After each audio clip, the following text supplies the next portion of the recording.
grâce du Seigneur soit avec vous. Aujourd'hui, nous sommes à notre 14e jour de jeûne et de prière. Alléluia. Dis à ton voisin 14e jour. Et l'Ecclésiaste, j'ai lu l'Ecclésiaste, Esaïe a dit que nous sert de jeûner si tu ne le vois pas. Le plus important, c'est que Dieu puisse voir ton jeûne. Quand tu jeûnes, il faut que Dieu voie ton jeûne. C'est pas comment on appelle ça même, je ne sais pas comment je vais t'expliquer, mais il faut que Dieu voie ton jeûne. Alléluia. Quand tu es dans un moment de jeûne, il faut que Dieu voie ton jeûne. Et pour que Dieu puisse voir ton jeûne, il y a des dispositions dans lesquelles tu dois te mettre, te trouver pour que Dieu puisse voir ton jeûne. Alléluia. C'est vraiment important. C'est pourquoi Dieu ne voyait pas le jeûne des pharisiens. Parce que la Bible dit que quand ils jeûnaient, ils aimaient se faire voir pour montrer aux gens qu'ils jeûnaient. Mais quand tu jeûnes, il dit parfume-toi, fais ceci, fais cela. Amen, amen. Pour que ton Père Céleste qui est dans le secret puisse te récompenser. Alléluia. Que Dieu bénisse votre vie. Ce matin, le thème c'est quoi? J'ai aimé Jacob et j'ai haï Ésaü. Alléluia. Nous tous, nous savons que Dieu a aimé Jacob. Et nous avons dit ici que Jacob est un type du chrétien, est un type de celui qui marche avec Dieu.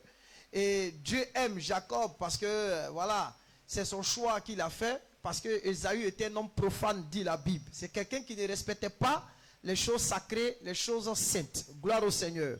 Mais ce matin, nous allons voir un sous-thème de ce thème.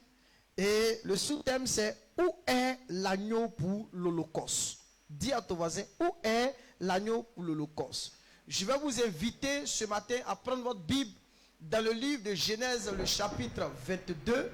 Nous allons considérer les versets 1 jusqu'au verset 10. Et après cela, nous allons lire Jean chapitre 20, les versets 13 jusqu'au verset 15. Voici les deux versets qui feront l'objet de notre étude ce matin. Allons-y. Genèse 22, le verset 1. Vas-y. Vous y êtes, hein? Voilà, laisse-moi ouvrir leur Bible d'abord. Ils étaient en train d'écrire. Genèse 22, le verset 1. Verse 1. Genesis, chapter 22, verse 1. Vous voyez pas l'anglais?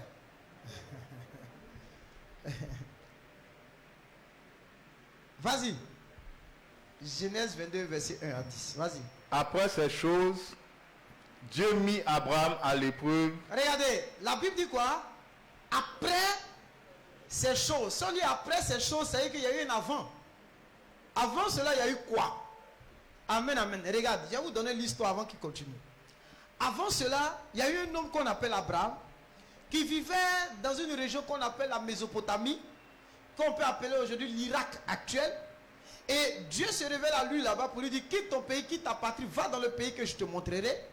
Et Abraham obéit à cette voix qu'il avait entendue. Alléluia. Et il arrive dans le pays qu'on appelle le pays de Canaan, un pays où coule le lait et le miel. C'est dans ce pays qu'Abraham arrive. Amen, amen.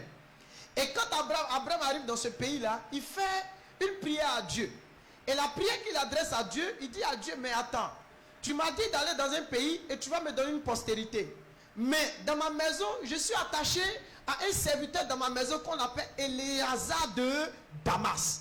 Et c'est lui qui sera mon héritier. Et Dieu lui dit non, il ne sera pas ton héritier. L'héritier là, il va sortir des entrailles de ta femme. Mais quand il regarde son épouse, elle est vieille, elle ne peut pas faire des enfants. Et Abraham, quand il calcule tout ça là, il a fait un calcul. Hein? Abraham n'est pas idiot. Abraham et son épouse ont fait un calcul. Et dans le calcul qu'ils ont fait, elle dit, ben Joe, écoute, moi j'ai vieilli. Et j'ai atteint déjà l'âge de la ménopause. Donc, ça sera difficile pour moi de faire un enfant. Donc, qu'est-ce qu'on doit faire? On va mettre en place un système. Et le système qu'on va mettre en place, puisque on a une servante dans notre maison qui s'appelle Agar. Tu vas aller vers elle, et puis elle va venir accoucher sur mes genoux. Est-ce que vous comprenez un peu? Ça faisait partie de la loi de la Mésopotamie. Dans la loi de la Mésopotamie, c'est quoi? C'est que quand une femme n'avait pas d'enfant, elle pouvait demander à son mari d'aller auprès de la servante pour avoir des enfants. Et l'enfant qui va naître là, la femme ne doit pas accoucher seule. Elle doit accoucher sur les genoux de... Comment on appelle ça même? de la femme légitime, c'est-à-dire la femme même, la servante vient accoucher. Donc l'enfant qui sort là est l'enfant de la dame. Pas elle qui a accouché, hein, mais comment on appelle ça? Comment on peut dire ça en bon français? Non, hein? C'est pas la maîtresse, hein? La patronne. La servante, là, quand elle accouche, l'enfant ne lui appartient pas. L'enfant appartient à la patronne, la femme légitime. Parce qu'elle ne peut pas concevoir. Et ça, c'était une loi mésopotamienne. Parce que, comprenez que Abraham a été influencé dans tout son parcours par la loi de Mésopotamie. Amen, amen. Et c'est dans la loi de Mésopotamie qu'est sorti le principe de la dîme. Écoutez-moi très bien. Et Abraham a offert la dîme. Parce que là-bas, ils payaient leur dîme à des dieux. Parce qu'en payant la dîme, c'était une manière de consacrer toute leur richesse à leur Dieu, Donc tout cela, Abraham les a pris. Parce que quand ils quittent dans un pays, où est la loi qui va mettre en pratique? C'est pourquoi Abraham, dans la marche avec Dieu, Dieu a été un bon pédagogue pour Abraham. Amen, amen. C'est-à-dire c'est quelqu'un qui a su gérer la vie d'Abraham. Abraham n'avait pas toutes les lois qu'il fallait pour marcher avec Dieu. Ce qu'il avait en sa possession, c'est ce qu'il utilisait. Jusqu'à la promulgation de la loi sur le mont Sinaï par, comment on appelle ça maintenant? Moïse. Est-ce que quelqu'un comprend? Donc, quand Abraham va marcher avec Dieu, et que sa femme va avoir des enfants, et qu'on appelle, elle n'aura pas d'enfants, et que sa servante va donner un enfant à Abraham, Dieu va dire à Abraham, Abraham, ça c'était pas mon plan pour toi. Ça c'était pas mon projet pour toi. Donc qu'est-ce qui va se passer? Dieu va faire 13 ans sans causer avec Abraham. Vous pouvez lire ça dans Genèse chapitre 16, le dernier verset, et Genèse chapitre 17, le premier verset. Alléluia. Donc vous allez comprendre que Dieu va faire un temps de silence avec Abraham, et le temps de silence va durer 13 ans. 13 ans sans parler à Abraham. Pourquoi? Parce que Dieu avait dit à Abraham, il allait lui donner un enfant. Mais Abraham et sa femme ont mis un plan en place pour pouvoir accomplir la promesse de Dieu. Écoute-moi bien. Personne ici ne peut réaliser la promesse à part celui qui a fait la promesse. Amen, amen. C'est pourquoi la Bible dit, celui qui a fait la promesse est fidèle. Donc c'est le Dieu de la promesse. Celui qui fait la promesse, qui réalise la promesse. Mais parfois dans notre marche, quand on rencontre des difficultés, quand on vit des moments difficiles, des stress, on a pour habitude de pouvoir chercher des voies et moyens, des solutions à pouvoir aider Dieu dans la réalisation de ses plans dans nos vies. Personne ne peut aider Dieu. Dis-le à ton voisin. Il faut lui dire, si tu voulais aider Dieu, arrête en même temps. Parce que tu vas te casser la tête, tu vas te casser la figure. Gloire à Dieu. Est-ce que ça va?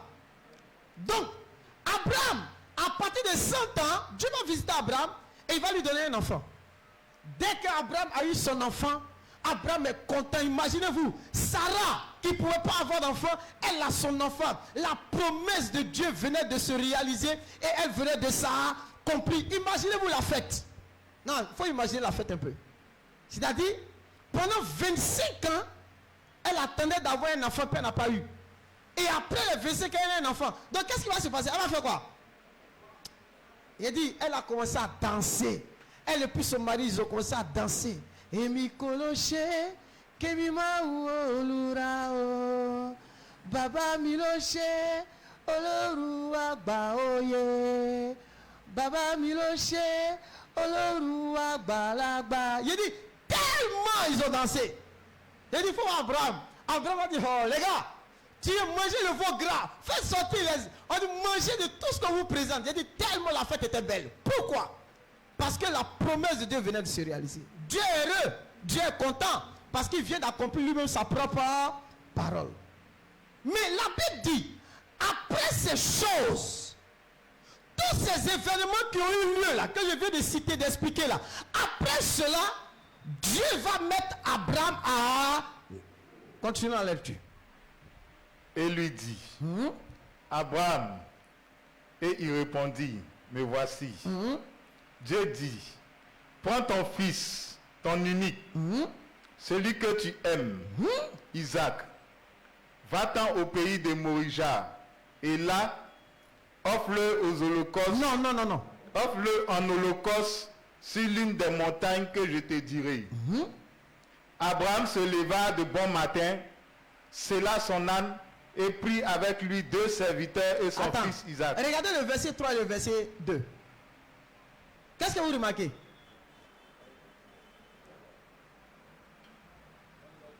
Dieu finit de parler à Abraham, puis on dit Abraham fait quoi? Il se leva de bon. Attends. Vous pensez qu'Abraham s'est levé un coup puis il est parti? L'enfant que Dieu dit qu'il me donne, Dieu dit d'aller tuer l'enfant là. Vous pensez que c'est facile? Parce que calculons hein, les émotions. Oui ou non? Il y a les... Attends. L'enfant qu'il a cherché, mais il ne peut même pas dire ça à sa femme. Parce que imaginez-vous, tu as dit ça à sa femme. Parce qu'elle-même, là, le jour où l'ange est venu pour dire que tu auras un enfant, qu'est-ce qu'elle a dit? Elle a commencé à rire. Elle dit, mon frère, il faut laisser, il y a trop longtemps ici à l'église, affaire de Dieu, ici là, longtemps, et puis Dieu, il faut laisser ça, je connais tout ça là. Donc imaginez-vous la scène, ce qui s'est passé dans la scène. Et Abraham, quand il a entendu ça, il a réfléchi. Qu'est-ce qu'il va dire? Qu'est-ce qu'il va faire? Parce que regardez, obéir à Dieu n'est pas facile, hein? Obéir à Dieu n'est pas facile. C'est pourquoi, quand les gens n'obéissent pas à Dieu, encouragez-les à obéir à Dieu. Parce qu'obéir à Dieu, ça demande de la foi. Parce que si vous n'avez pas de la foi pour obéir, c'est trop compliqué. Parce qu'il y a des choses que Dieu va vous demander de faire. Vous-même, vous allez dire non. Imagine-toi. Hein? Je me rappelle. Non, ça, je parle dans le témoignage. Regardez. Imagine-toi, tu vas t'acheter quelque chose. Hein? Regardez, tu vas t'acheter quelque chose. Et puis, bon, je vais dans le témoin. Regardez, je me suis acheté une chaussure. J'ai cotisé mon argent. Donc, il faut garder bien ton argent. Donc, tu viens, tu paies ta nouvelle paire de chaussures. Tu es content, n'est-ce pas? Quelque chose que tu as souffert pour avoir. Donc, le jour où tu as porté, tu dis, hey, merci Seigneur, vraiment enfin. Maintenant, le jour où tu as porté la chaussure, il y a un frère qui dit, ah, aide-moi, je n'ai pas de chaussures. Et toi-même, tu sais que c'est pour toi. Tu dis, bon, j'ai quelque chose que je peux te donner. C'est pas ça? Quelque chose que je peux te donner. Mais ce que tu vas lui donner, c'est parce que tu aimes. Oui ou non? Et c'est là que Dieu me dit, non, ce qui est dans tes mains, prends puis donne. Mais attends, tous mes espoirs. Il dit, mais attends, moi-même, j'ai souffert pour avoir quelque chose, puis tu me demandes de donner à quelqu'un. Il dit, bon, ok. Mais avant de lui donner là, j'ai mis une semaine. Parce qu'il faut réfléchir. J'ai éprouvé la parole qui me parlait, mais attends, pourquoi vais-je donner ça au frère? Mais le frère dit, il en a besoin, aide-moi. Mais le frère qui est venu là, il est venu vers moi. Et lui, il connaît ma condition. Il sait que là, c'est gâté dans ma main. Et que j'ai tellement souffert pour avoir ça. Maintenant, Dieu, il vient vers moi. Je pourrais dire que non, c'est un frère. Mais la Bible dit que Dieu parle tantôt d'une manière, tantôt d'une. Dieu conduit ce frère vers moi. Qu'est-ce que je fais? Je prends après et puis je lui donne. Quand je lui ai donné, plus jamais il a parlé de ça. Mais il ne faut pas parler de quelque chose. Non, ça ne me fait pas mal. Hein? J'ai obéi à Dieu. La douleur là, j'ai obéi à Dieu parce qu'il m'a parlé. Mais j'ai donné, je ne veux plus en parler. Que le nom du Seigneur soit, on progresse. Donc obéir à Dieu n'est pas une chose simple et facile. C'est compliqué pour obéir à Dieu. Amen, amen. Donc quand quelqu'un obéit à Dieu, encourage-le à obéir davantage. C'est pourquoi je vais vous encourager à obéir au Seigneur. Donc, Abraham s'est levé. C'est-à-dire là, il a calculé, il a dit, Dieu, allons-y. Mais entre le verset 2 et le verset 3 là, c'est là que vous pouvez comprendre ce qui s'est passé dans le livre de Romains. C'est pourquoi Abraham n'a pas eu peur de donner son fils à Dieu en sacrifice. Parce qu'il savait que Dieu était celui qui ramène les morts à la vie. Et que même s'il donnait son fils, Dieu allait le ramener. Amen. Alléluia. Donc vas-y, continue. Il fendit du bois pour l'Holocauste. Faut souligner le bois là. Faut souligner le bois là. Voilà, il fendit du bois pour l'Holocauste. Vas-y. Et partit pour aller au lieu que Dieu lui avait dit. Hein? Le 3e jour, Abraham... Ils ont fait combien de jours de marche? 3 jours. Et que le 3e jour, ils arrivent pour retourner, ça fait combien de jours encore? Donc ça fait combien de jours? Bon, calcule mentalement environ une semaine. Ils vont mettre du temps pour retourner. Donc 3 jours de marche. Abraham, il marchait, hein? Alors que la Bible dit qu'il était riche. Souvent quand on marche, les gens disent, mais attends, tu marches. Arrête de marcher là, hein? Tu vois, prends une voiture, tu marches trop là. Mon frère, marcher là, ça te donne la bonne santé. Amen, amen. Quand tu marches beaucoup, tu es en bonne santé. Alléluia. Je prie même que plusieurs rentrent dans le pays des Blancs à Paris. Il dit, j'ai marché 42 km en France, à pied. Parce que c'est mon portable là, il est toujours connecté. Donc il y a une application dedans là. Il me dit le nombre de marches que j'ai fait. 42 km, j'étais trop content. Parce que je sais que j'ai perdu beaucoup de graisse. Donc marcher là, c'est bon.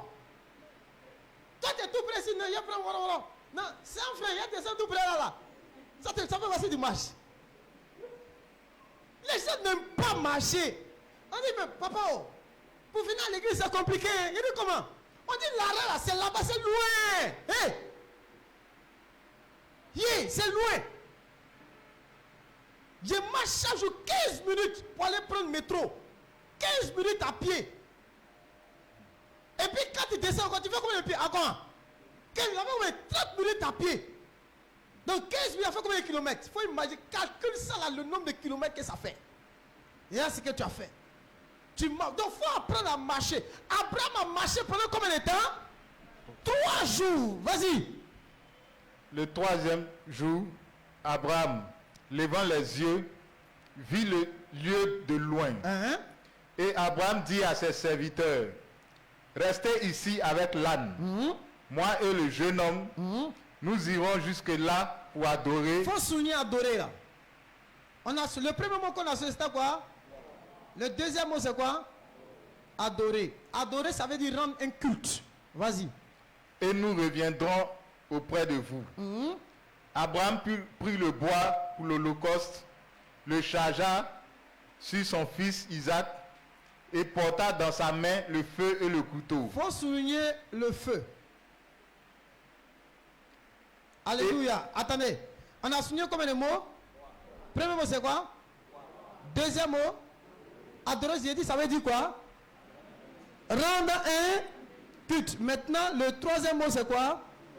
Regardez, la Bible dit qu'il a chargé le bois de l'Holocauste sur qui? Son fils. C'est l'image de Christ qui porte sa croix pour aller à Golgotha. Alléluia. C'est une image, une préfiguration des choses à venir. Donc, c'est l'image d'un Christ qui porte sa croix pour aller à Golgotha. Vas-y. Et ils marchaient tous deux ensemble. Alors Isaac, parlant à Abraham, son père, dit, mon père. Et il répondit, me voici, mon fils. Isaac reprit, voici le feu et le bois. Ah, les deux mots qu'on a soulignés là, le feu et le bois, on retrouve ceci, non? Il dit, voici le feu et le bois. Vas-y. Mais où est l'agneau pour l'holocauste? Donc ça veut dire qu'Isaac n'était pas informé, comment on appelle ça maintenant? Il était informé qu'il partait rendre un culte, il partait adorer. Mais pour lui, il ne savait pas que c'était lui qui était le sacrifice pour l'holocauste. N'est-ce pas? Allons-y. Abraham répondit, mon fils, Dieu se pourvoira lui-même de l'agneau. Il a caché l'information à son fils.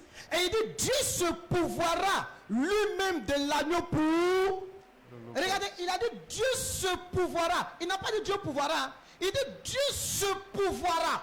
Ça veut dire quoi? C'est que le même Dieu qui a donné la promesse, lui-même là, il va créer les choses pour que la promesse puisse... Ça veut dire que je n'ai rien à faire dedans. Lui-même, il va faire les choses par lui-même. Amen, amen. Alléluia. Ici, c'est un verbe qu'on appelle prénominal. C'est ça, non? C'est ça, non? Il n'y a pas d'élèves ici en classe. Ici, voilà, aidez-moi. Donc, il dit, Dieu se pourvoira lui-même de l'agneau pour l'holocauste. Vas-y. Et ils marchaient tous deux ensemble. Vas-y, continue. Lorsqu'il fut arrivé au lieu que Dieu lui avait dit, Abraham, il leva un autel. Non, il éleva un autel et rangea le bois. Il lia son fils Isaac. Non, attends, c'est facile. En fait, c'est les écrits. Il lia son fils Isaac. Mais avant que tu lis Isaac là, faut que tu lui donnes maintenant l'information. Parce qu'il faut que... Il dit, ouais, l'agneau. Après, on dit, le lia. Amen, amen. Donc, entre le lia et puis la question qu'il a posée, il a donné l'information à son fils que, effectivement, Dieu m'a dit de venir te sacrifier sur l'autel. Là, son fils était obligé d'accepter ou bien il était obligé de refuser. Mais il a accepté. Le fait qu'il a accepté là, c'est l'image de l'agneau de Dieu, le Christ qui accepte de mourir pour le pardon de nos péchés, qui accepte de mourir pour le salut de l'humanité.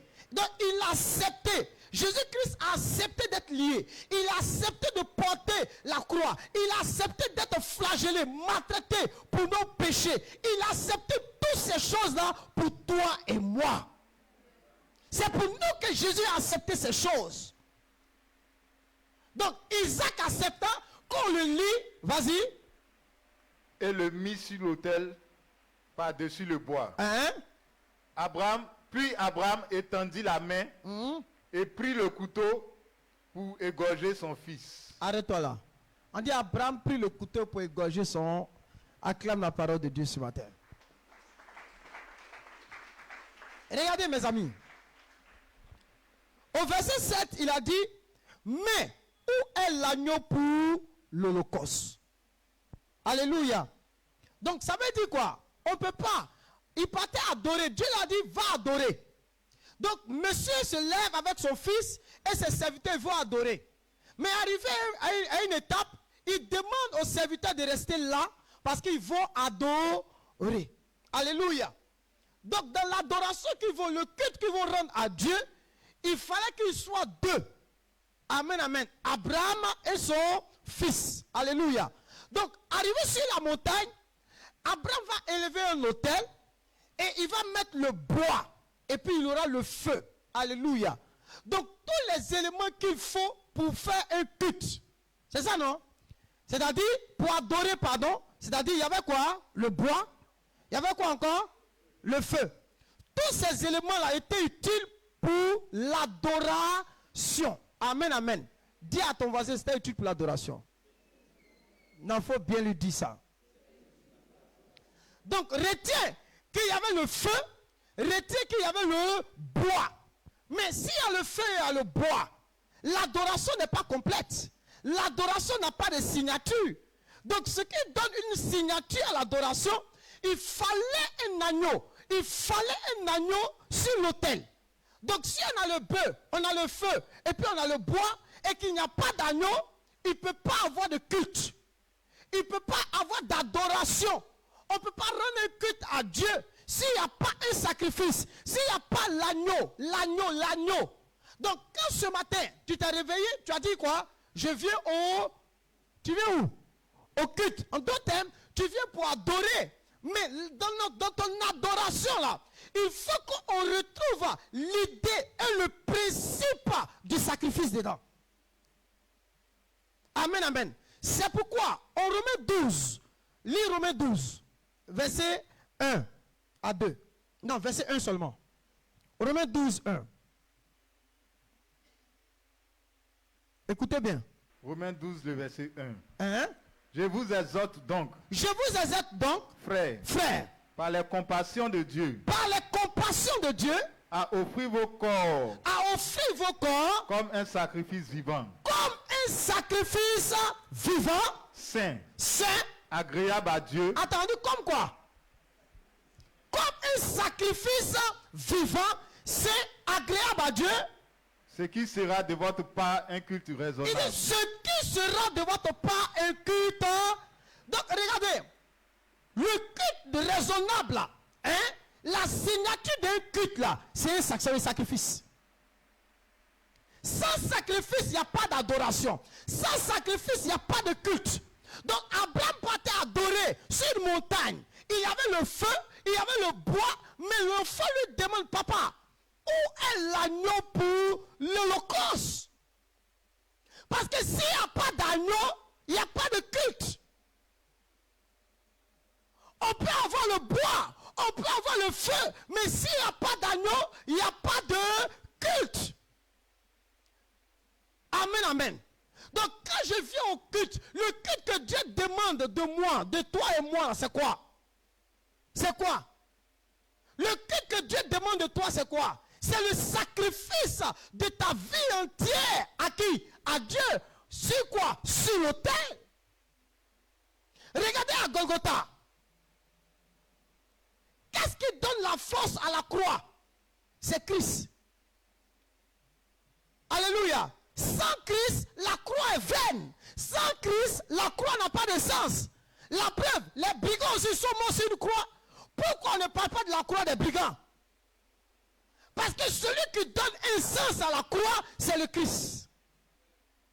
Alléluia. C'est le Christ.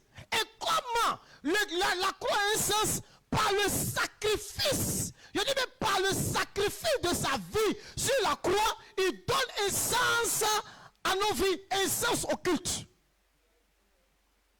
Donc aujourd'hui, on est rassemblés. Donc lorsqu'on adore Dieu, ce qui donne un sens à notre culte, ce qui donne un sens à notre sacrifice, c'est qui? C'est la personne de Jésus. Est-ce que tu peux dire Amen?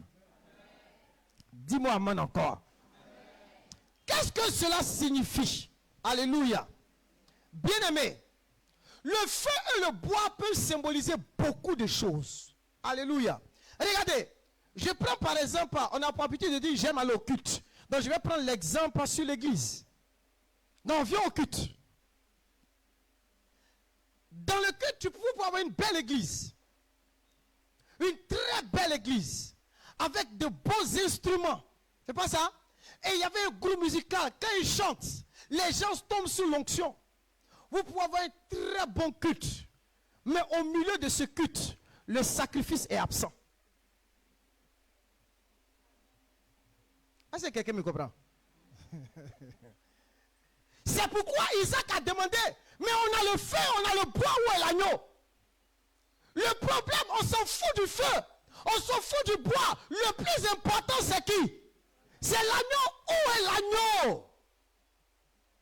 Où est l'agneau dans nos cultes ce matin? Où est l'agneau de ton culte personnel que tu rends à Dieu à la maison? Où est l'agneau de ton adoration? Vous avez le bois, vous avez le feu, mais vous n'avez pas l'agneau. Nos églises ont du bois, nos églises ont du feu, mais ils n'ont pas d'agneau.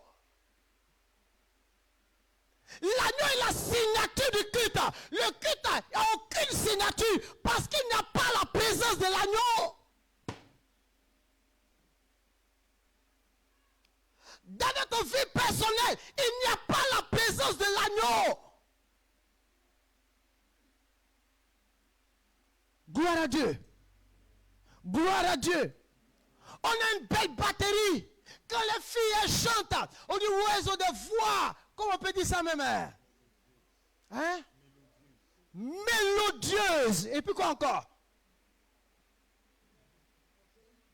Angélique. Suave. C'est ça, non? Bon, vous pouvez chercher la définition après. Alléluia. Tout ça, c'est le bois. Tout ça, c'est le feu. Frère, ne regarde pas le bois et le feu. Ce n'est pas le plus important. Est-ce qu'il y a la signature de l'agneau dedans? Est-ce qu'il y a l'agneau? L'agneau est là. L'agneau est là. Écoutez. Amen, amen. Alléluia. Un monsieur, il vient vers un pasteur. Et puis il dit au pasteur, pasteur, vraiment, je suis venu te voir. Il dit à quoi? Il dit, comment est-ce que je dois payer la dîme? Parce que j'ai écouté un monsieur, voilà, c'est qui dit la dîme. Mon frère, l'important, ce n'est pas comment tu dois payer la dîme. Est-ce que l'agneau est présent dans ta vie? Parce que regardez, les gens aiment les apparats. Les gens aiment ce qui est autour. Les gens aiment les artifices. Les gens aiment, comment on appelle ça? Dis-moi un chemin.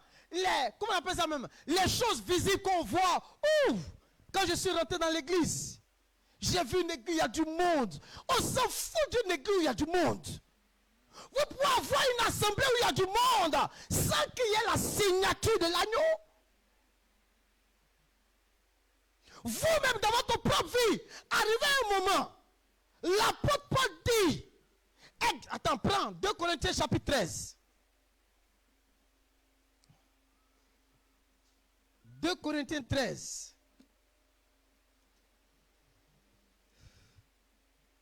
Ça va? À partir du verset 5. Écoutez-moi bien. Écoutez bien, vas-y. 2 Corinthiens, le chapitre 13, verset 5. Elle ne fait rien de malhonnête. 2 Corinthiens 13, verset 5. Il dit 2 Corinthiens, tu es dans 1 Corinthiens 13.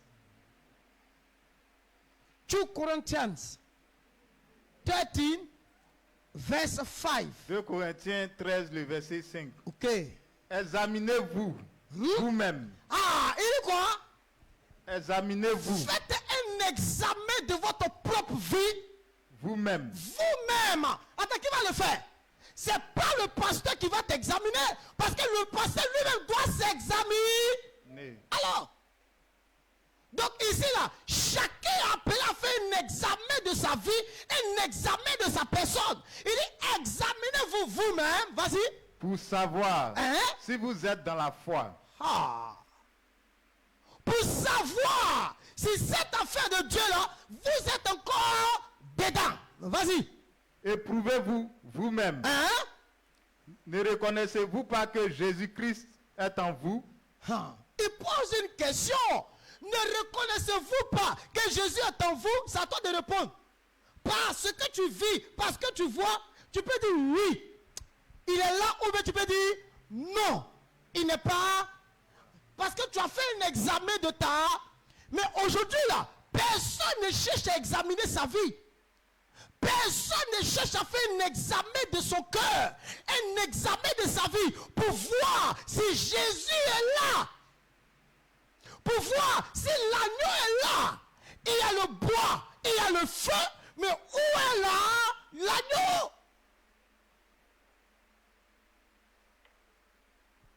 Continue. À moins peut-être que vous ne soyez réprouvés. À moins peut-être que vous ne soyez comment? Dans d'autres versions c'est quoi? Condamné. D'autres versions c'est quoi? Rejeté. À moins que vous ne soyez réprouvé. Ça veut dire que si tu t'examines et qu'il n'est pas là, tu peux être rejeté. Donc ton culte est rejeté. On peut venir à l'église dimanche et Dieu va rejeter notre culte. Parce que c'est un culte qui est fait avec du bois et du feu. Dieu peut rejeter ton culte. Il peut rejeter ton adoration. Parce que c'est une adoration qui est faite de bois et de feu. Regardez. Je ne me laisse pas prendre par les temps d'adoration. Vous voyez les gens. Les gens sont couchés. Ça là c'est doi.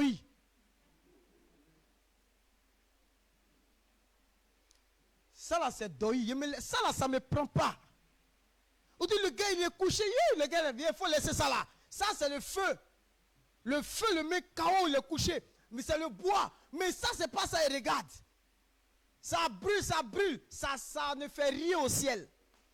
Et quand ça brûle, le vent... Pourquoi quand Dieu a dit à Abraham d'aller offrir le jour, dans Genèse chapitre 15, où Abraham devait aller, comment on appelle, Dieu dit à Abraham, offre-moi une génisse de 3 ans, un temps de 3 ans, un temps de 3 ans. Les animaux qu'Abraham a offert à l'Éternel là, en principe c'est des animaux qu'on offre à Dieu quand sa femme a accouché. Et Abraham a offert cela à Dieu avant que sa femme accouche. Mais la Bible dit, les oiseaux ont tenté de pouvoir prendre les sacrifices. Abraham les a chassés. Pourquoi? Parce qu'il savait que c'était la signature d'une adoration. Pourquoi Abraham a chassé les mauvais oiseaux? Frère, sœur, Dieu peut rejeter ton adoration. Dieu peut rejeter ton culte parce qu'il n'y a pas de signature dedans. 21 jours. Dieu rejette tes 21 jours parce qu'il n'a pas trouvé de signature de l'agneau dedans. C'est pourquoi tout ce que vous faites, il faut que l'agneau soit présent. Alléluia. Alléluia. Il faut l'agneau. Qui a demandé après l'agneau? C'est Isaac. Mais c'est lui après on prend pour faire l'agneau. Dis amen avec moi. Alléluia. C'est Isaac. Frère, je ne veux pas que Dieu rejette ton adoration. Je ne veux pas que Dieu rejette ton culte. Parce que tu fais tout avec le bois et le feu. Même il y a un couteau qui est prêt. Mais il n'y a rien. Tu as tué quel animal avec? Couteau, on peut pour tuer, non? Le couteau est là. Amen, amen. S'il n'y a pas de mort de l'animal, on ne peut pas le mettre sur l'autel. Donc, ça veut dire vous pouvez venir à l'église, faire vos cultes. Vous êtes une personne de bien, de gentil, mais Dieu va rejeter votre culte, il va rejeter votre vie. Ce n'est pas ça que Dieu recherche. Il veut l'agneau. Dis à ton voisin, il veut l'agneau. C'est l'agneau que Dieu veut. Amen, amen. Il prend Isaac, il met Isaac sur l'autel. Il veut tuer Isaac. Dieu dit Abraham, arrête. Je vois maintenant que tu me crains. Tu me crains. Mais quel rapport y a-t-il entre Isaac et puis l'agneau?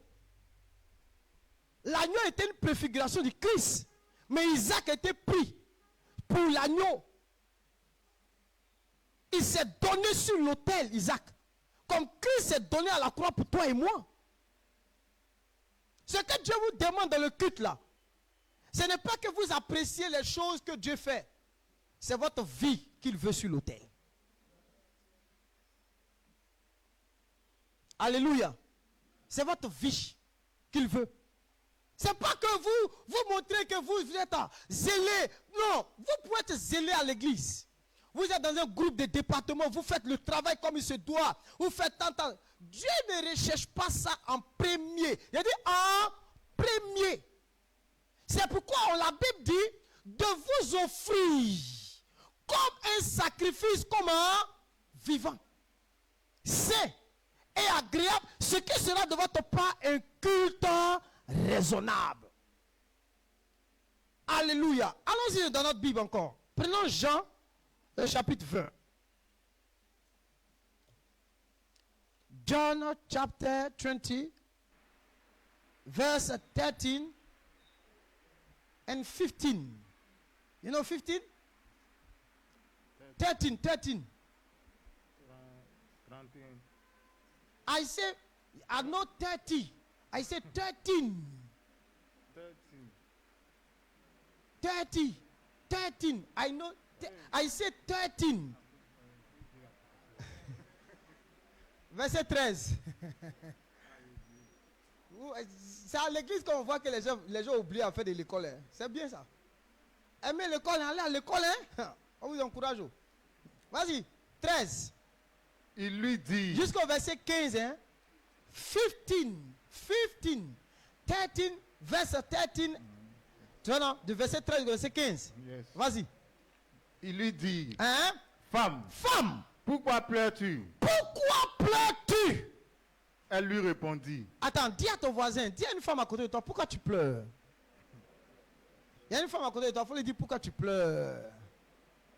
Femme, pourquoi pleures-tu? Vas-y. Elle leur répondit. Parce qu'ils ont enlevé mon Seigneur. Ah! Pourquoi elle pleure? Pourquoi la femme, elle pleure? Parce qu'ils ont enlevé son Seigneur. Elle n'a pas dit autre chose. Elle dit parce qu'ils ont enlevé mon Seigneur. Matassa, nos voleurs. Mettez votre leur. Ça dit quoi? Adjectif. Montons son. C'est ça, non? Elle pleure parce qu'ils ont enlevé mon Seigneur. Frère. Il n'y a pas quelque chose d'autre qui faisait pleurer la dame que son Seigneur. Qu'est-ce qui nous fait pleurer ce matin? Elle pleure. On dit, mais quelle est est la cause pour laquelle tu pleures? Elle dit, parce qu'ils ont enlevé mon Seigneur. Vas-y. Et je ne sais où ils l'ont mis. Je ne sais où ils l'ont mis. Vas-y. En disant cela, elle se retourna. Et elle vit Jésus debout. Elle a vu son Seigneur debout. Vas-y. Mais elle ne savait pas que c'était Jésus. Elle ne savait pas que c'était lui. Jésus lui dit, il lui dit, femme, pourquoi pleures-tu? Hey, dis à une femme, mais pourquoi pleures-tu? Vas-y. Qui cherches-tu?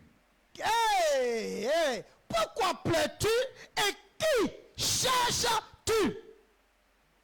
Elle, pensant que c'était le jardinier, lui dit, Seigneur, si c'est toi qui l'as emporté, si c'est toi qui as enlevé mon Seigneur, dis-moi où tu l'as mis, et je le prendrai. Et je le prendrai, acclame le Seigneur. Waouh. Frère, elle pleure parce qu'ils ont enlevé son Seigneur. Écoutez, aujourd'hui là, nous on ne sait pas pourquoi elle pleurait. C'est pas ça? Mais elle, la Bible a mentionné pourquoi elle pleurait. Parce qu'ils ont enlevé son Seigneur. Mais aujourd'hui là, est-ce que toi tu pleures? Est-ce qu'aujourd'hui nous on pleure? Mais on va pleurer pourquoi? Elle pleurait parce qu'ils ont enlevé son Seigneur. Frère, nous devons pleurer parce que Jésus a été enlevé à l'église. Nous devons pleurer parce qu'aujourd'hui, on ne retrouve plus le maître, notre Seigneur à l'église. C'est d'autres seigneurs qu'on retrouve à l'église. Pleure parce qu'il n'y a plus de Seigneur dans ta marche. Pleure parce qu'il n'y a plus de Seigneur dans ton culte. Pleure parce qu'il n'y a plus de Seigneur dans ta vie. Il y a un autre Seigneur qui est là. Voilà pourquoi elle pleurait. Où ils l'ont mis? Elle cherchait le Seigneur parce qu'il était où? Dans le tombeau. C'est là-bas ils l'ont mis. Donc elle pleurait parce que là où ils l'ont mis, elle savait. Mais aujourd'hui, notre Seigneur a été enlevé à l'église. On vient à l'église sans le Seigneur Jésus. On vient au culte sans Seigneur. On vient au culte sans agneau. Ils l'ont enlevé. Les prédicateurs que nous sommes pères, nous l'avons enlevé. On l'a arraché l'église. On a pris son église en otage. Les prédicateurs de la prospérité ont arraché l'église du maître. Gloire à Dieu. Ce dimanche, tout le monde court pour aller à l'église. On va faire un culte sans la signature de l'agneau. On organise des grands programmes d'adoration sans la signature de l'agneau. On organise des conférences sans la signature de l'agneau. Touche quelqu'un à côté de toi. Dis-lui, où l'as-tu mis? Frère, il est temps de pleurer parce qu'on ne le voit plus. Il est temps de pleurer parce qu'il a été enlevé. Alléluia. Pleure mon frère, pleure ma soeur, comme Marie, elle pleurait parce qu'ils l'ont enlevé. Il a été enlevé. Et ils ont mis quelqu'un d'autre à sa place. Qu'est-ce qui est à sa place ce matin? Demande à ton voisin, c'est qui est à sa place ce matin? Laisse l'agneau faire son retour imminent. Appelez l'agneau pour qu'il revienne. Appelez l'agneau pour qu'il revienne. Nous avons le feu et le bois, mais il n'y a pas d'agneau pour l'Holocauste. On rit, on dit, oh, ça fait rien. On dit, oh, mais que Jésus soit loué dans la vérité. On chante, oh, ça fait rien. Ça fait quelque chose. Plusieurs viendront et diront, mais Seigneur, n'avons-nous pas chassé des démons en ton nom? N'avons-nous pas fait des prophéties ou bien avoir de la voyance en ton nom? Il dit, je ne vous ai jamais connu. Hey! C'est qu'elle a fait ça là? Il dit, je ne vous ai jamais connu. Pourquoi? Parce qu'il n'y a pas l'agneau n'y est pas. Oh les gars, pendant que je parle, les démons, on va commencer à chasser les démons. On dit, waouh, le gars il a une grande onction. Il est en train de chasser les démons. Après le gars, où il prophétise, il donne des prophéties. Mais l'agneau n'est pas. Il n'est pas là. Ça veut dire, prophétiser ne veut pas dire que l'agneau est là. Chasser les démons ne veut pas dire que l'agneau est là. Quand même, faire des miracles ne veut pas dire que l'agneau est là. Vous pouvez faire tout cela, mais l'agneau n'y est pas. C'est pourquoi, frère, tu dois pleurer ce matin, ma soeur. Tu dois pleurer. Pleure, pleure, parce que où ils ont mis l'agneau?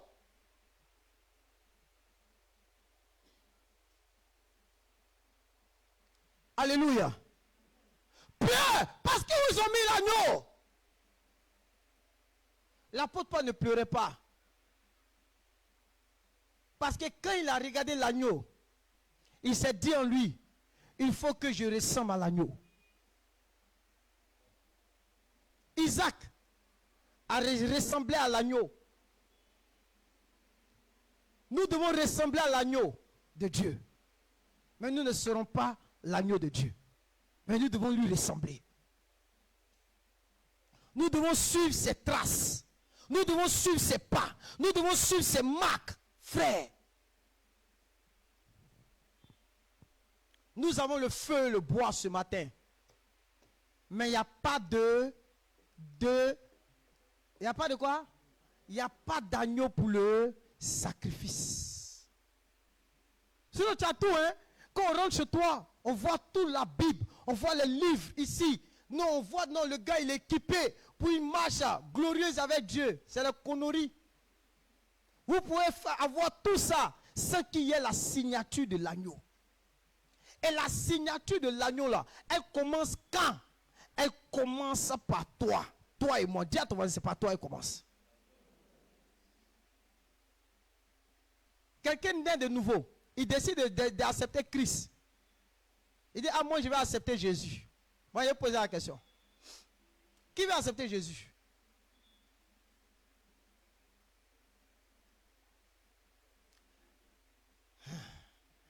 Qui a accepté Jésus?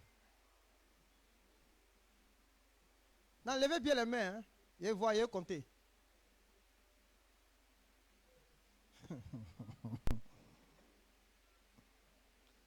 Bon, je pose la question encore. Qui a cru en Jésus?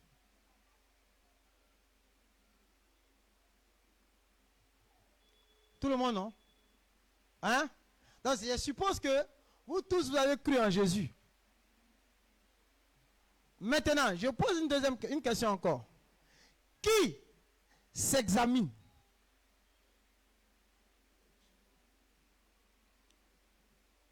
Donc, tout le monde s'examine. Attendez, levez bien les mains. Hein. J'ai dit, qui s'examine? On le fait comme ça. Celui qui ne fait pas comme ça, il sait qu'il n'est pas dedans. Je regarde. Ceux qui ont levé les mains comme ça, ils ne le comptent pas dedans. Ils ne sont pas dedans. C'est-à-dire qu'ils ne sont pas sûrs. Il y a des doutes. Donc, quels sont ceux qui ne s'examinent pas? Levez les mains. Vous qui n'avez pas levé la main là, je vous vois, levez les mains, je vous regarde. Levez bien. Mais toi, tu dis, tu t'examines et puis après, tu ne t'examines pas. Maintenant, tu as compris quoi? Merci. Donc, les autres, vous vous examinez déjà. Je pose la question. Qui s'examine encore? Il va répondre tout à l'heure. Maintenant, quels sont ceux qui ne s'examinent pas? Il faut être franc. Il ne faut pas faire neutralité. La neutralité n'existe pas à l'église. C'est les inventions. Ok. 1, 2, 3, 4, 5, 6, 7. Ok. Je vais vous encourager. Vous qui ne vous examinez pas, à vous examiner. J'ai vu la main de ceux qui disent se sont examinés. Ne mettez pas de la plaisanterie dans votre vie. Mais vous vous moquez de vous.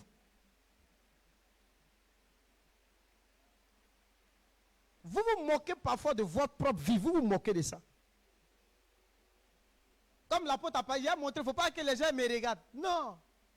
Ça, c'est devant moi, tu peux faire. Moi, m'en fous. Moi, c'est qui? Un simple gars qui a bénéficié, pécheur, qui a bénéficié de la grâce de Dieu, qui est aujourd'hui pasteur de Jésus, qui sait Dieu. C'est tout. Mais devant moi, mon témoignage, moi, ce qu'il a dit, ça a quelle valeur? Celui qui est assis sur le trône, l'agneau de Dieu te regarde. Il sait que tu mens. Et toi-même, tu sais que tu mens.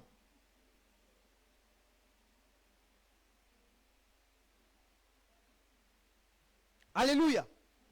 Il dit, offrez-vous en sacrifice vivant. Quand on te regarde là, toi-même, tu fais il y a quelqu'un qui regarde ta vie là-même. C'est à quelle image est l'agneau? Ta vie est à quelle image avec l'agneau? Il y a quelle image? Quand on regarde ta vie là, où est l'image avec l'agneau? Non, comme je viens à l'église, tout et tout, tu sais qu'à l'église, l'apôtre, c'est quelqu'un qui aime beaucoup prêcher sur la croix, sur la vérité. Une église où on prêche beaucoup sur la vérité, sur la croix, il y a beaucoup qui vont aller à l'enfer dedans. Parce que les gens viennent se cacher. Non, ne dites pas parce qu'on est dans un lieu où il y a la croix, il y a la croix. Non, il y a des gens, ils sont trop dangereux. Ils sont trop forts. Le pasteur, comment on appelle ça même? Le pasteur Charles Spurgeon, le prince des prédicateurs. Dans une de ses enseignements, il disait que quand il regarde son église, il sait que la moitié va à l'enfer. Il dit la moitié de mon église ira à l'enfer. Le prince des prédicateurs, avec tous les enseignements qu'il donnait, il dit la moitié de l'église va rentrer en enfer. Parce qu'il a découvert que les gens viennent à l'église des religieux, mais en réalité n'ont jamais expérimenté la puissance de Dieu par la nouvelle naissance. C'était, il n'a fait que parler de ça. Il n'a fait que parler de ça, que près de la moitié, attends, si le prince des prédicateurs parle ainsi, hein? Et à fait où on parle d'hôtel là, vous faites comment? Où on parle d'hôtel, on fait comment là-bas? Vous ne savez pas? J'ai dit, à fait où on dit, allons-y, les hôtels générationnels, les hôtels multidimensionnels, à fait de ça, on fait comment là-bas? Comme un pécheur vient à l'église, on lui dit non, que l'hôtel de ton père te réclame, c'est l'hôtel de tant. Il n'a pas besoin d'hôtel, il n'a pas besoin de savoir tout ça, il a besoin de être né de... Il n'est même pas d'enfant de Dieu. Déjà, vous voyez les hôtels derrière lui.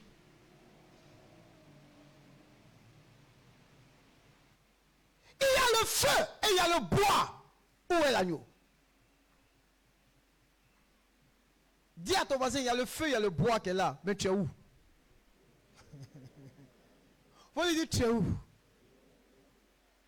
On veut nous enlever absolument le principe du sacrifice. Il y a un pasteur aux États-Unis qui disait qu'on n'a qu'à arrêter de parler trop du sacrifice parce que ça choque les enfants. Mais voilà l'enfer. Si on ne parle pas du sacrifice, on parle de ça à qui? Le sacrifice d'une vie sur l'autel. On a le feu, on a le bois, mais il n'y a pas d'agneau. Il n'y a pas de sacrifice sur l'autel. Voilà pourquoi la vie chrétienne n'est pas dynamique. Elle est dynamique pour certains, elle n'est pas dynamique pour d'autres. Parce qu'il n'y a pas d'agneau. Les gens refusent d'aller se mettre sur l'autel.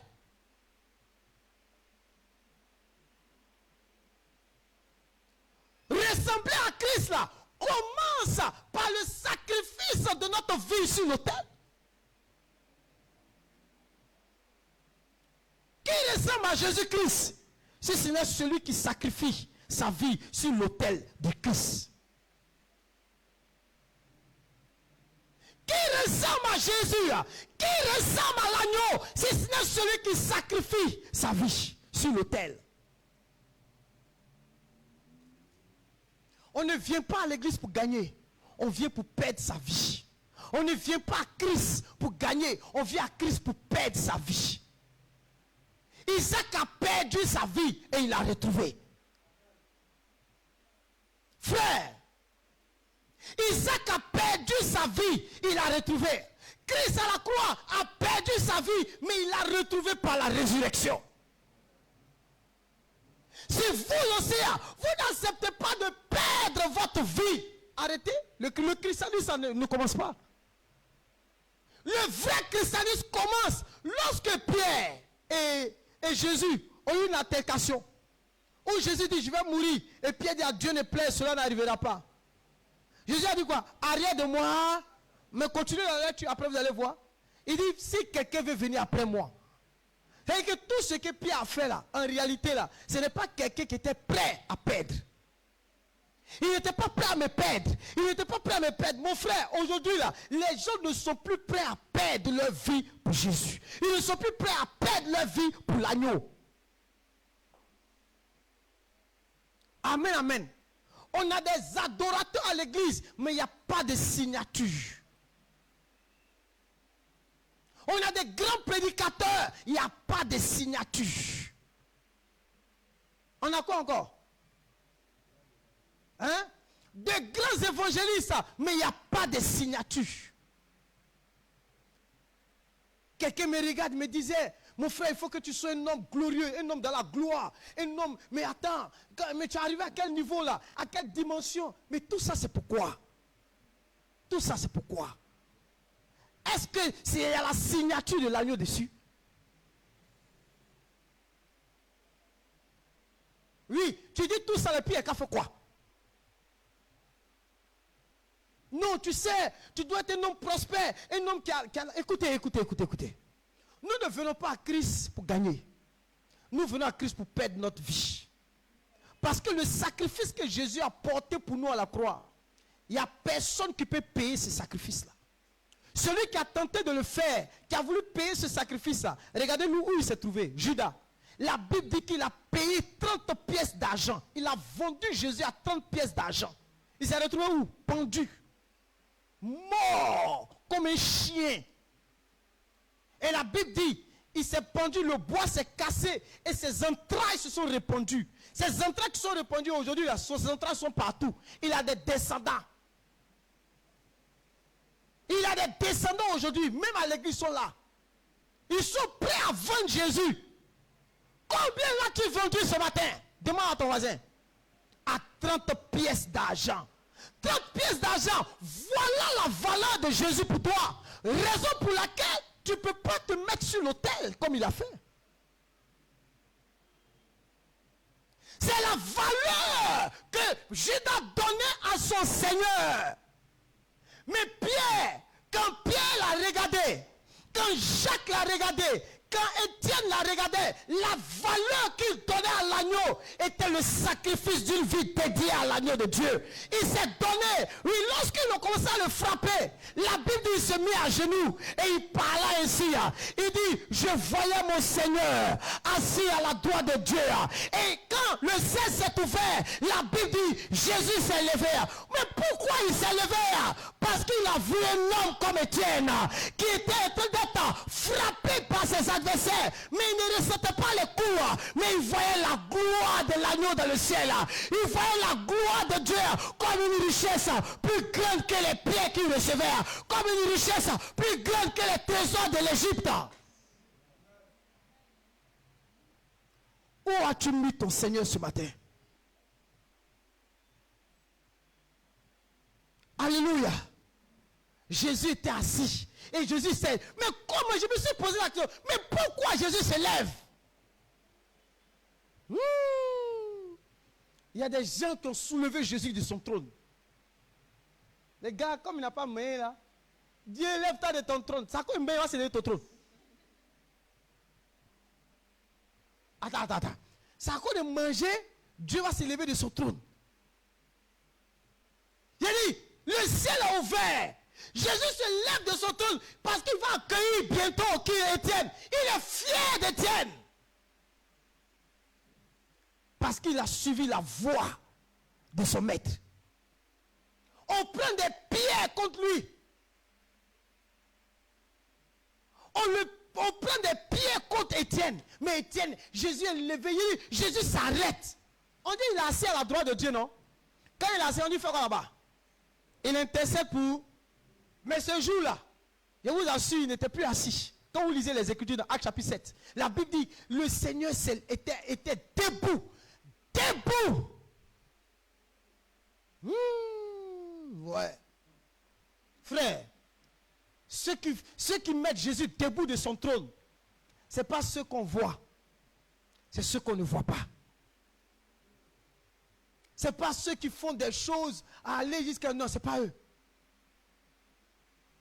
Frère, tu peux mettre Jésus debout de son trône ce matin? Est-ce que tu peux le faire toi aussi? Qui peut le faire? Mais vous ne m'avez pas dit tout à l'heure que quand il a posé question, vous n'avez pas levé vos mains tout à l'heure là. Maintenant vous posez la question, vous ne levez pas vos mains. Ça veut dire que vous-même, vous ne savez pas ce que vous voulez. Ça veut dire que vous n'êtes même pas sûr de votre même foi. Il y a des gens qui peuvent faire lever Jésus sur son trône ce matin.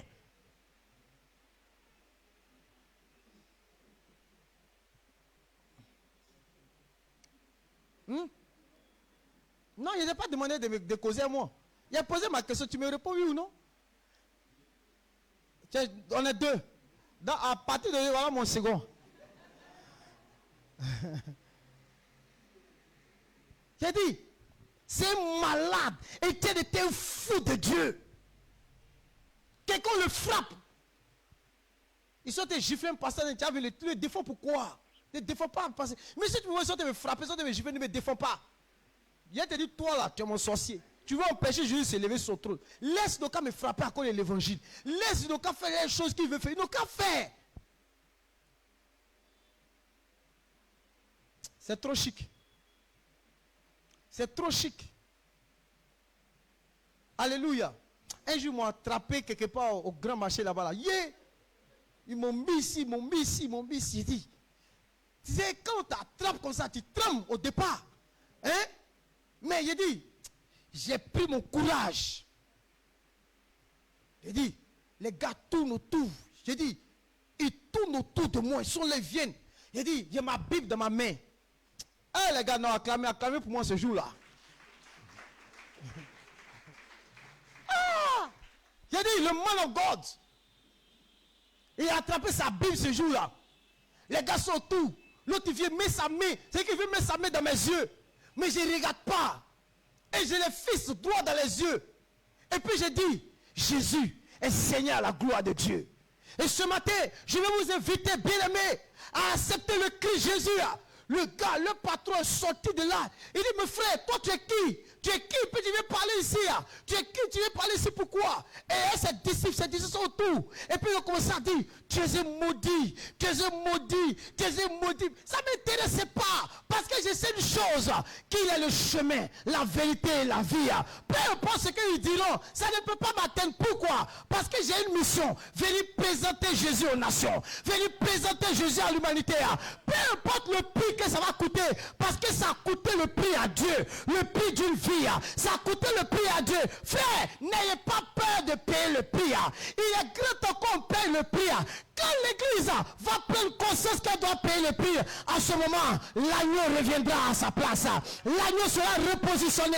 L'agneau reviendra dans nos assemblées. Il reviendra dans nos cultes. Parce que l'église a pris conscience qu'elle doit s'offrir entièrement pour l'agneau. Quand elle finit, bombarder les gars et tous. Il n'y a pas prié par prédication. Au fur et à mesure, les gars s'éloignaient. Ils s'éloignent. Ils s'éloignent. Il dit qu'il s'éloigne maintenant, la force là, mais ça me dépasse. Il dit, il faut me voir. Il dit, j'ai prêché. Il dit, tous mes vêtements sont mouillés. Ce jour-là. Tellement j'ai prêché. C'était en 2002, non, 2002, 2003. Il dit, tellement j'ai prêché. Ce jour-là, quand il a fini là, il dit que le nom du Seigneur soit béni. Là, il y a des dames qui étaient en face, elles ont acclamé. Quelques dames ont dit, grand merci. Il dit, il y a quelqu'un qui vient prêcher là. Il dit, mais qui veut rencontrer Jésus? Personne n'a levé la main.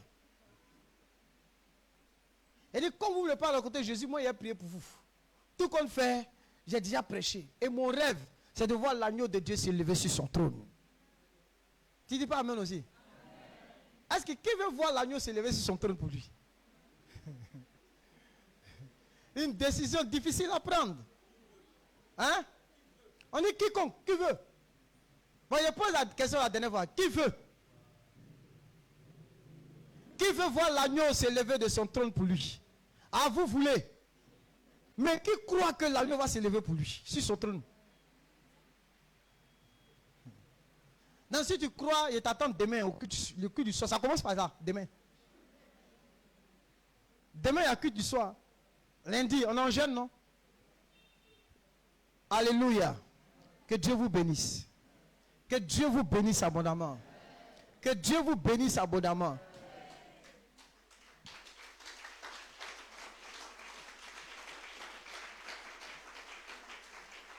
Dis à ton voisin, on n'a pas besoin du feu et du bois actuellement là. Il faut lui dire on a besoin de l'agneau. Il faut lui dire on a besoin de lui. Il faut lui demander tu l'as mis où? Demande à ton voisin tu as mis l'agneau où? Non, n'a qu'à te dire où l'a mis. Il y a d'autres, ils sont forts. Ils l'ont déjà vendu, c'est fini ça. Et vous voyez, les gens qui aiment vendre facilement l'agneau, vous savez qui? Souvent c'est les femmes. Elles sont trop fortes. Quand une femme rencontre garçon, elle peut vendre l'agneau facilement. C'est pas elle toute, hein? Voilà. Mais j'ai dit, généralement, avec l'expérience que j'ai vécue, je sais que quand les femmes rencontrent garçon, quand une femme rencontre garçon, mari qu'elle veut, elle peut rejeter l'agneau. Vous savez pourquoi? Si l'agneau lui dit laisse tomber, aïe, pourquoi toi tu vas me dire de laisser tomber? Toi, tu es qui? Tu sais depuis quand? Hein? Et comment on appelle ça même? Moi, aux oies, il a souffert. Tu sais depuis quand il cherche ça? Et j'ai dit, il gagne ma chose, tu as venu dire que le Seigneur a fait pour les filles. Il faut laisser ça là. Allons-y. Mon chose, mon quoi même? Mon animal. Allons-y. Quelqu'un qui n'est pas converti, c'est un animal. Donc, allons-y, mon animal. Pour la femme, c'est, allons-y, ma animal. Il y a quoi? C'est qu'elle dit, c'est faux? Quand quelqu'un n'est pas converti, c'est un animal devant Dieu. 1 Corinthiens, allez lire ça. L'homme animal, là, c'est eux. Ce n'est pas un jus. C'est ce que la Bible dit, c'est ce qu'on dit. Point final. Donc, quand ça arrive, c'est là on voit, non, l'agneau. Pardon, il faut t'éloigner de moi. Aujourd'hui, là, j'ai eu ma chose ici dedans. Ah, tu l'as chassé. Tu l'as chassé. Tu l'as chassé. Quand Jésus, on le chasse là, il s'en va. Hein. Vous savez où? Il s'en va, il s'éloigne, il fait comme ça. Puis il s'en va. Mais son amour pour toi fait qu'il continue de frapper. Il envoie Alex vers toi. Il dit Alex, il faut lui dire que je vais revenir. Tiens, c'est que toi tu lui donnes gourmet, tu casses son cou. Lui il vient te demander pardon parce qu'il veut revenir dans ta vie. De vous deux là, qui aime qui? C'est pourquoi votre amour là, c'est pas bon amour. Votre amour là, c'est pas bon amour. Le vrai amour, c'est l'amour de l'agneau de Dieu. Si l'agneau de Dieu te donne, te communique son amour, tu peux aimer ton prochain. Tu peux aimer les autres comme tu dois les aimer. Vos amours de films que vous regardez là, comment on appelle ça même? Les de novelas TV, tout, il y a toujours la parole dedans là. Que vous regardez là, c'est pas amour ça là. L'amour de l'agneau de Dieu, c'est un amour purement sacrificiel. Un amour inconditionnel. C'est ça l'amour véritable de l'agneau de Dieu. Les gens n'ont pas ça. Quand cet amour est dans ta vie, là, on ne te dit plus, viens à l'église, fais ça, fais ça. L'amour commence à te guider. L'agneau commence à guider les choses dans ta vie. Tu ne viens pas à l'église pendant un mois, puis tu es assis à la maison, tu es concentré. Ah! Mais il ne rend pas visite même. Il a fait quoi à l'église? C'est pas mature. Tu n'es pas grand. Tu ne peux pas aller loin. Tu n'es pas mature encore. Ça, c'est des choses là. C'est secondaire. Lutte, bats-toi pour venir à l'église. Pour t'offrir à Christ. Pour rendre un culte chez toi à la maison à Dieu. À partir d'aujourd'hui, chacun rentre chez lui là. Il fait son culte à la maison. Dis Amen. Ton culte à la maison là, c'est toi seul. Ou bien le culte en famille. Quels sont ceux qui font un culte en famille ici? Levez les mains. Le culte en famille, toi et puis ta femme, puis tes enfants, puis ceux qui sont à ta maison.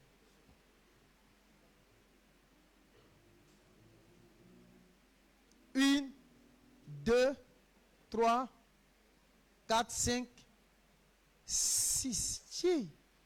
Chi. Les gars. Hein? Donc vous n'avez pas de culte en famille. Ok. Je ne parle pas de ça aujourd'hui. Cherchez l'agneau. Je parlerai de ça demain. Demain, ne ratez pas. Ce que je vais vous dire, ça va vous aider dans votre foyer. Tous ceux qui sont mariés, ça va les aider. Ceux qui ont pour projet de se marier, ça va les aider. Et ceux qui font la jet seuls, ça va les aider aussi. Demain, je vais donner un enseignement sur ça.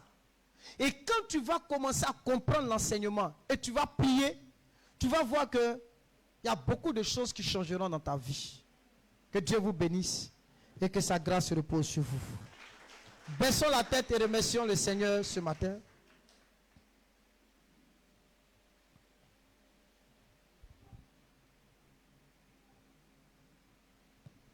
Baissons la tête et disons merci à Dieu.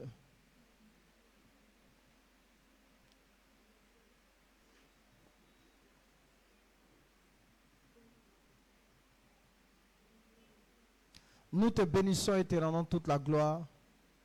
Merci pour ces instants, ce moment que tu as permis. Merci Père pour tout ce que tu fais. À toi la gloire, à toi l'honneur, au nom puissant de Jésus. Ô Dieu des cieux, nous voulons te remercier Père pour ta parole que nous avons entendue. Alléluia, prie le Seigneur. Dis-lui merci ce matin pour sa parole que tu viens d'entendre. Ce matin, élève la voix et dis-lui merci. Dis-lui merci en ce matin pour cette parole que tu viens d'entendre. Rends toute la gloire au Seigneur Jésus. Dis-lui merci. Dis à Dieu de t'aider à pouvoir mettre en pratique sa parole.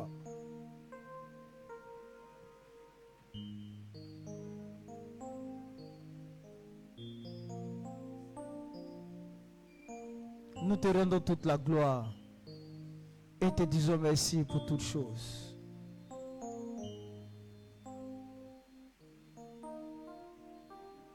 Oh, toutes choses, Père. Oh, pour toutes choses, nous te rendons toute la gloire.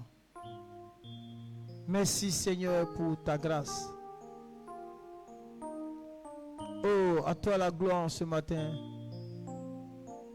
À toi l'honneur, la louange en ce matin. Merci éternel Dieu de gloire pour tout ce que tu fais. Au nom puissant de Jésus. Amen. Alléluia. On ne peut pas quitter l'église comme ça. Il faut que nous prions le Seigneur encore. Nous allons élever la voix ce matin. Nous allons demander à l'agneau de Dieu de revenir. Que l'agneau de Dieu revienne dans tes rencontres de prière. Que l'agneau de Dieu revienne dans ton lieu secret.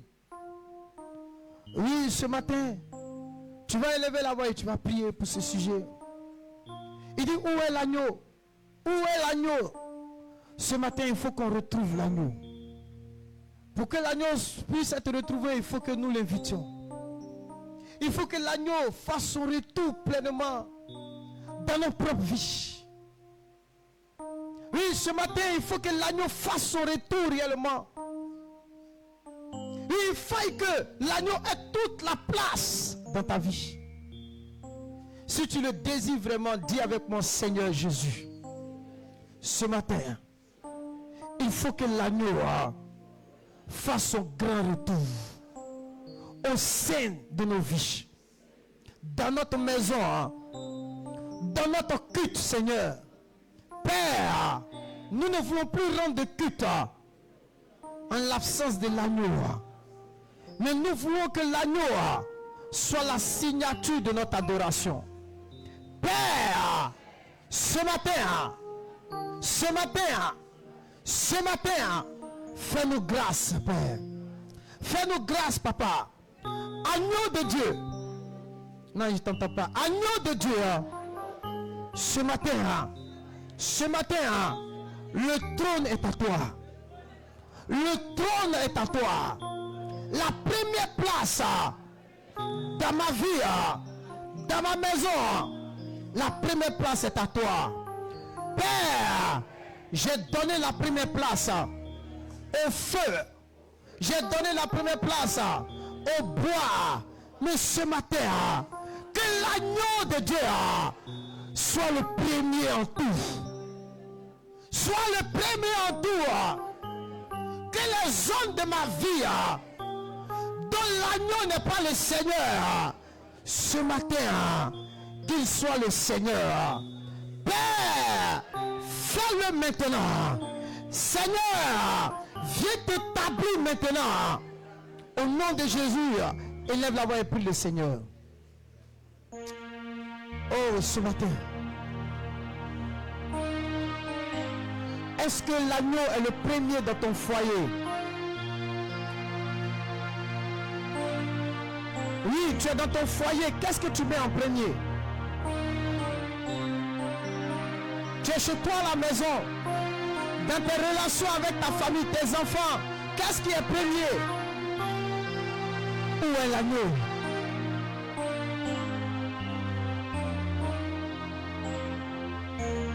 Quand tu es avec les païens, tes amis, où est l'agneau? Ce matin, Église, élevons tous la voix et prions le Seigneur. Où est l'agneau ce matin? Où est l'agneau ce matin? Tu t'en fous de Dieu, tu te moques de sa Bible. Où est l'agneau de Dieu?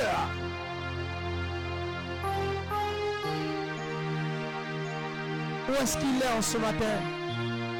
Où l'as-tu mis ce matin? Où l'as-tu placé en ce matin, ma soeur? Regarde combien les choses du monde. Regarde combien les choses du monde ont pris le pas sur toi. Ont pris le pas dans ta maison. Ont pris le pas dans ton foyer. Où est l'agneau de Dieu?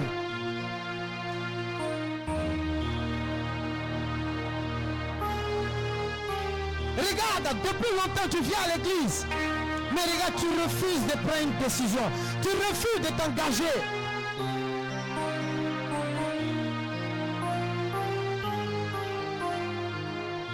Oui, tu refuses cela. Où est la place de l'agneau de Dieu ce matin? Nous sommes dans un moment de jeûne. Oui, nous sommes dans un moment de jeûne. Ce matin, Père, oui, ta place est la plus importante dans ma vie. Père, tu es l'agneau de Dieu. Tu as plus de valeur que mes enfants. Tu as plus de valeur que mon mariage. Tu as plus de valeur que ma famille. Tu as plus de valeur que mes frères.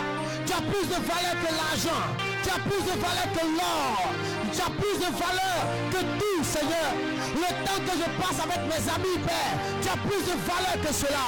Tu as plus de valeur que tout, Papa.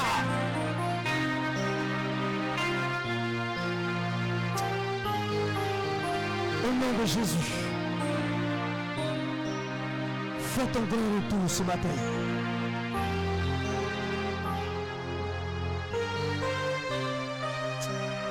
Merci Seigneur Jésus.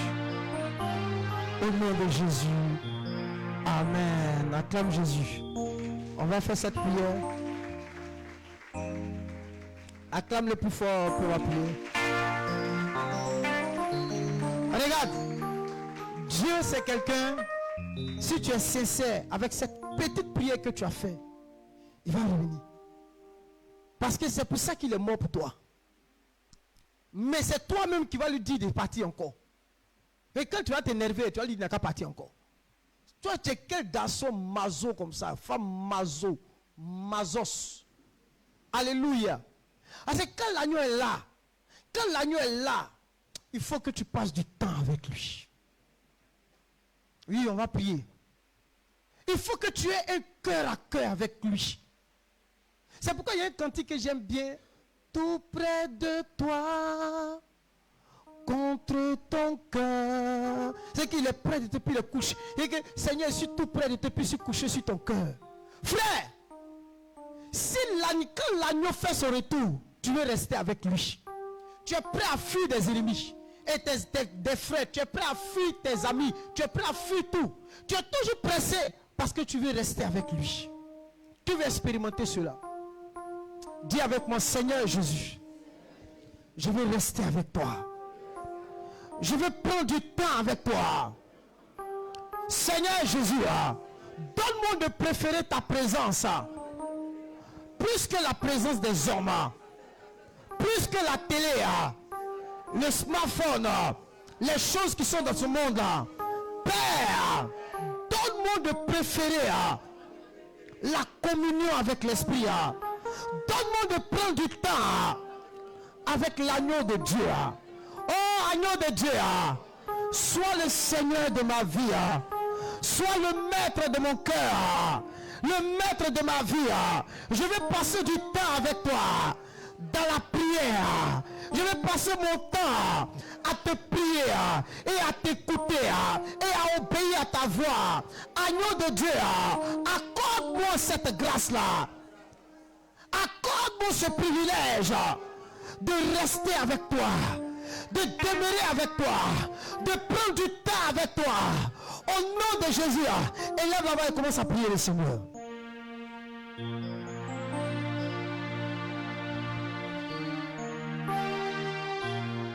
Ce matin, prie le Seigneur. Je veux passer du temps avec toi.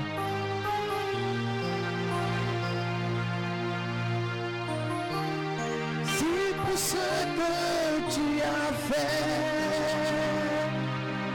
tu es si précieux,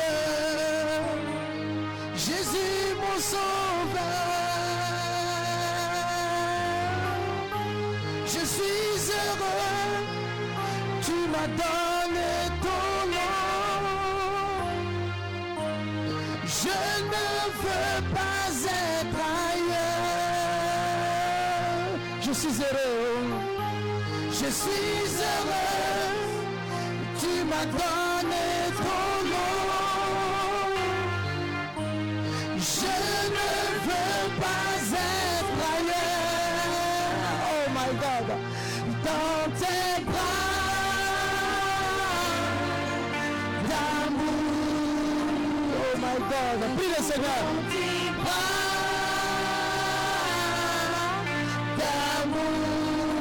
Dans tes bras. Je vais rester avec toi, papa. Tout près de toi, oh.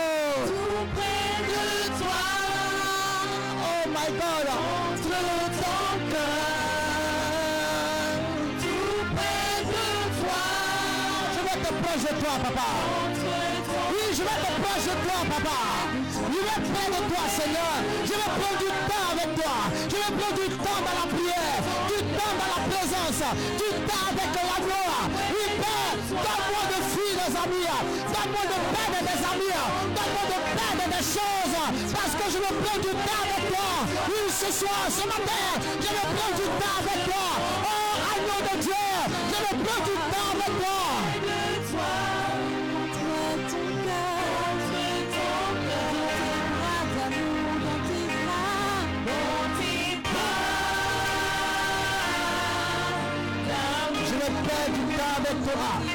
Je vais perdre du temps. Je vais perdre le temps, papa. Seulement pour prier, seulement pour rester avec toi. Comme le diront les hommes, ils diront tu perds ton temps. Je désire perdre ce temps-là, selon les hommes. Oh, agneau de Dieu. Tout près de toi.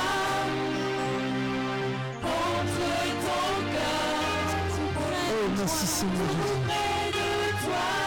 Alléluia. On va prier pour ce dernier sujet. Tu vas dire à Dieu de faire de toi un vrai adorateur. Il dit l'heure vient où les vrais adorateurs adoreront le Père en esprit et en vérité. Ce sont de tels adorateurs que Dieu cherche. Il ne parle pas des gens qui vont chanter. Les vrais adorateurs ne sont pas ceux qui chantent. Les vrais adorateurs, ce sont eux qui vivent une vie dans l'esprit et qui laissent la parole de Dieu opérer dans leur vie. Dis avec mon Seigneur Jésus, fais de moi un vrai adorateur. Un adorateur en esprit et en vérité. Père, je vais être un véritable adorateur. Quelqu'un qui vit pour toi. Quelqu'un qui vit pour Dieu. Uniquement que pour Dieu. Uniquement que pour Dieu. Et non pour qui que ce soit. Mais pour toi seul. Seigneur, fais-le dans ma vie. Au nom de Jésus.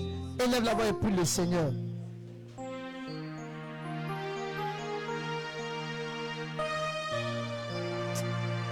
Oh.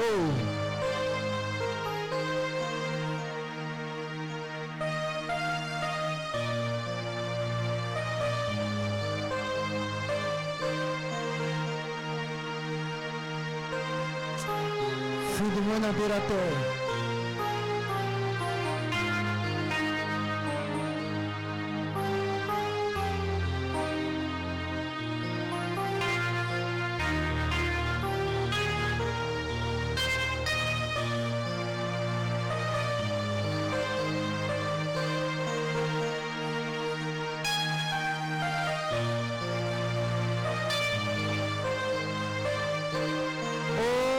Seigneur, ce matin, s'il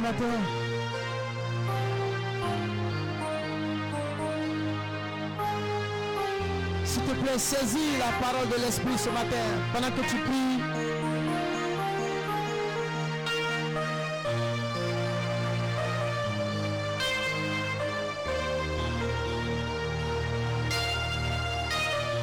Fais de moi un adorateur ce matin. Un adorateur véritable, Père. Oui, un adorateur véritable. Je veux chanter.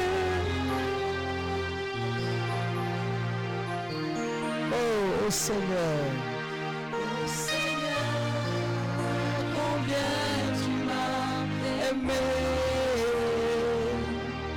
En retour, je te donne ma vie.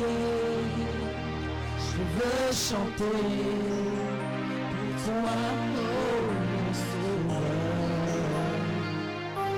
Je veux chanter et ne vivre que pour toi,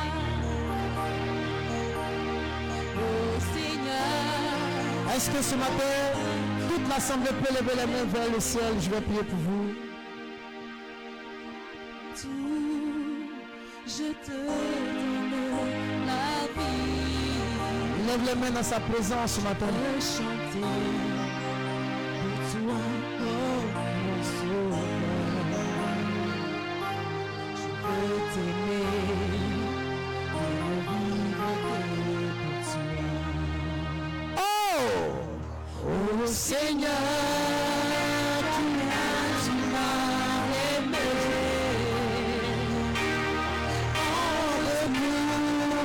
Je te donne ma vie, je veux chanter pour toi, oh mon Sauveur. Oui, ce matin, je veux t'aimer et ne vivre que pour toi, Seigneur. Oh Seigneur, combien tu m'as aimé. Oh, combien tu m'as aimé. Combien tu m'as aimé, Jésus. En retour, je te donne ma vie, papa. Oui, en retour, nous voulons te donner ma vie. Oui, en retour, papa. Et ne vivre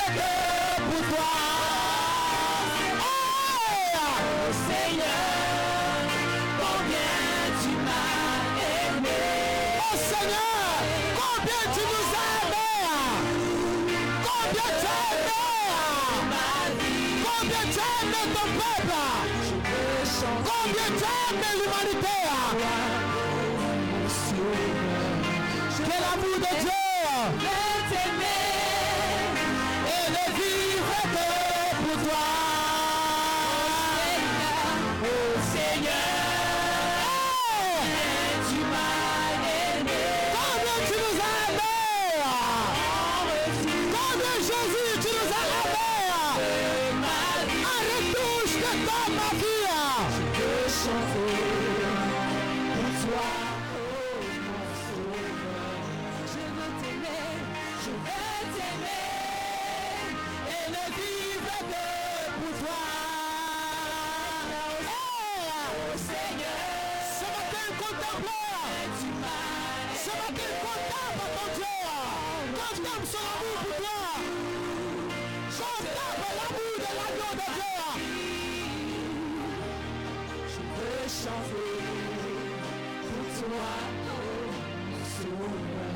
Je veux t'aimer, et ne vivre que pour toi.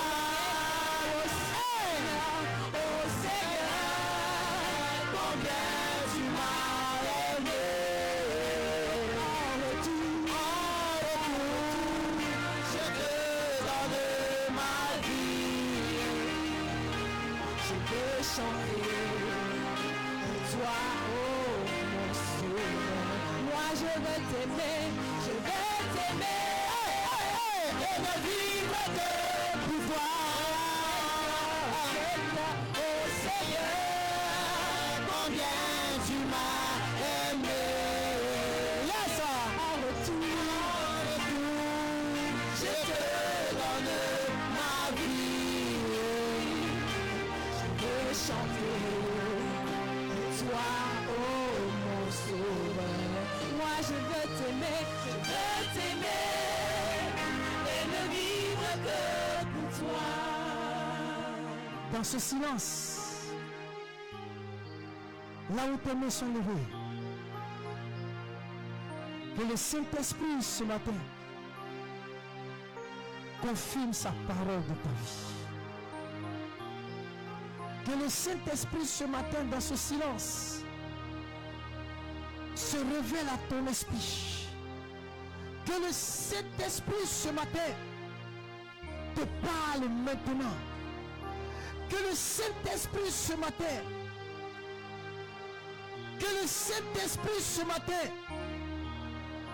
regarde, te remplisse de sa grâce. Et que tu débordes de Dieu. Oh my God. Oui, ce matin, que le Saint-Esprit, regarde, vienne jusqu'à toi ce matin. Et que le Saint-Esprit mette les paroles de Dieu en toi. Oh, ce matin, je n'étais qu'un canal inutile, car c'est ce que je devrais faire, dit la Bible. Regarde, ce matin, c'est dans le silence, oui, que l'Esprit se révèle. C'est dans le silence que l'Esprit parle. C'est dans le silence que l'Esprit conduit. C'est dans le silence que l'Esprit se révèle. Ce matin, que le Saint-Esprit se révèle à toi. Et que ta vie ne soit plus jamais la même. Et qu'il vienne bouleverser ta vie. Qu'il vienne bouleverser ta vie. Ce matin, je prie pour toi. Afin que l'Esprit de Dieu saisit ton âme et ton cœur. Oh my God. Qu'il saisisse ton âme et ton cœur ce matin. Oh my God. Regarde, que l'Esprit de Dieu te transporte. Qu'il te transporte dans le lieu secret. Il veut être avec toi, ma fille. Regarde, il veut être avec toi, mon fils. Il veut être avec toi. Il veut passer du temps avec toi. Il veut reprendre sa place. Regarde, avec toi. C'est avec toi, pas avec quelqu'un d'autre. L'agneau veut le faire avec toi et uniquement avec toi. C'est pourquoi ce matin, je prie qu'il y ait cette rencontre maintenant. Qu'il y ait cette rencontre maintenant, femme. Qu'il y ait cette rencontre maintenant, femme. Je dis qu'il y ait cette rencontre maintenant entre vous. Père, ce matin, je te rends toute la gloire, papa. Toute la gloire à l'Éternel. Merci en ce matin pour ce moment. Merci pour ce culte. Merci pour la vie de tes enfants. Merci pour tout ce que tu fais. Merci de nous avoir accordé ta bénédiction ce matin. Merci pour ta parole qui est répandue dans le cœur. Merci parce que Satan reste loin de cette assemblée, loin des cœurs, loin des familles, loin des vies. Au nom puissant de Jésus que j'ai prié. Tout le monde dit.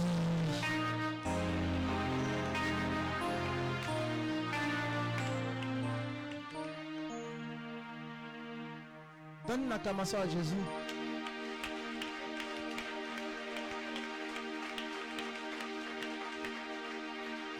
Amen.